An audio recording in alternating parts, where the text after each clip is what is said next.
Bonjour, j'essaie donc de répondre à la question qui nous est posée: comment Internet peut-il rendre le monde meilleur? D'abord, nous en France, on fait un pari qui est de dire qu'on va valoriser toutes les opportunités qu'offre Internet. Mais on n'est pas naïf ou béat.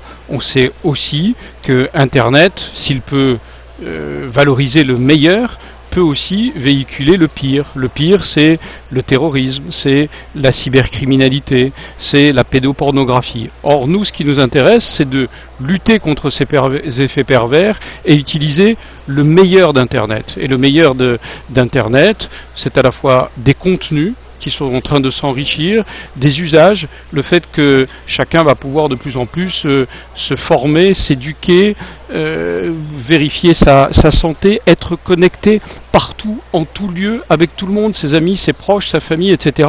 Voilà, le monde meilleur qu'est en train de préparer Internet, c'est celui que nous voulons, c'est celui que nous allons valoriser. Et par rapport à ce que je disais un instant sur les risques, nous essayons de développer un concept, celui de la liberté régulée.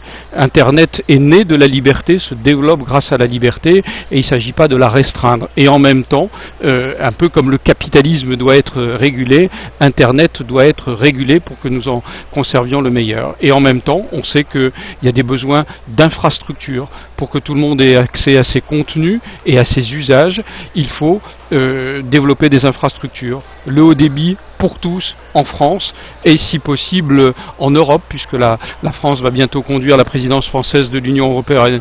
Bientôt le très haut débit aussi. Nous allons développer la fibre optique et puis peut-être utiliser ce qu'on appelle les fréquences libérées par le dividende numérique, peut-être aussi le satellite. Donc nous voulons un monde où chacun puisse se valoriser, s'émanciper, utiliser le meilleur de lui-même grâce au meilleur des nouvelles technologies de l'information et de la communication.